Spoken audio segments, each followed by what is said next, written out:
Oui, les prophètes et les apôtres ont pu faire des erreurs, et ils en ont fait. Mais il y a ceci de vrai, parce qu'ils avaient vu, et qu'ils s'étaient entièrement livrés à ce qu'ils avaient vu de la pensée du Seigneur. Le Seigneur a pu largement outrepasser leur erreur et souverainement les conduire en enseignant à ses serviteurs quelque chose de plus de sa personne et de ses voies. Vous ne trouverez jamais cela chez des personnes qui ne sont pas déterminées. De telles personnes ne savent pas comment s'accomplit une œuvre. Elles n'apprécient jamais très bien ce que veut véritablement le Seigneur. Cependant, il y a des personnes qui se livrent, qui vont de l'avant, tout droit dans la direction indiquée, quelle que soit la mesure de lumière que le Seigneur leur ait accordée. D'une part, conscientes de leurs fautes, des erreurs de leur propre zèle, mais cependant, empoignées par la divine souveraineté et maîtrisées.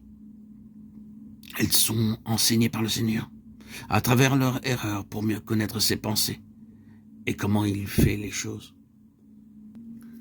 Si nous temporisons sans être déterminés, demeurant dans l'expectative sans rien faire, en attendant de tout savoir pour agir, nous apprendrons jamais rien.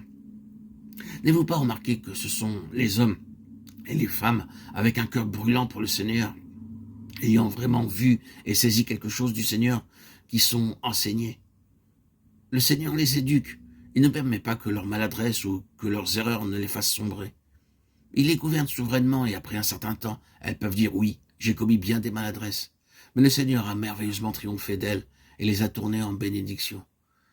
C'est en se comportant ainsi, en laissant la vision nous gouverner, que le Seigneur possède une base pour prendre soin de nous. Et cela malgré nos erreurs, parce que ses pensées sont en cause, ce sont ses intérêts et non pas les nôtres qui sont l'objet de l'attention de nos cœurs.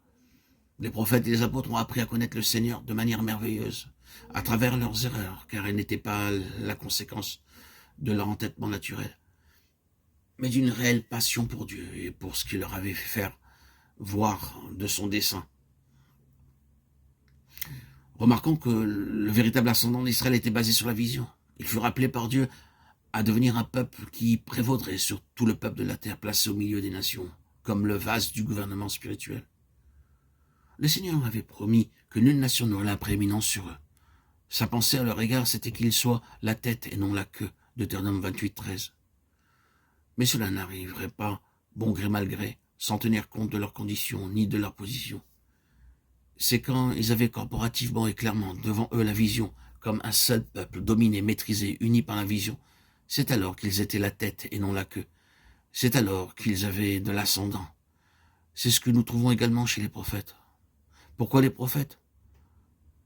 Et nous faisons ici allusion plus particulièrement aux derniers prophètes. Parce qu'Israël avait perdu sa position.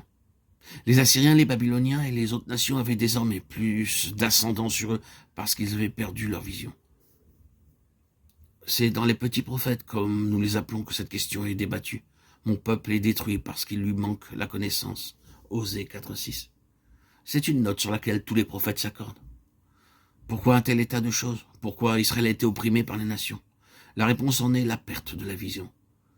Le prophète a donc été levé pour les ramener sur le terrain de la vision. Le prophète a cette vision. Il est l'œil du peuple. Il les appelle à revenir à Dieu, leur faisant voir de nouveau pourquoi il les a pris du milieu des nations. Tout ceci met l'accent sur la nécessité et l'importance de la vision.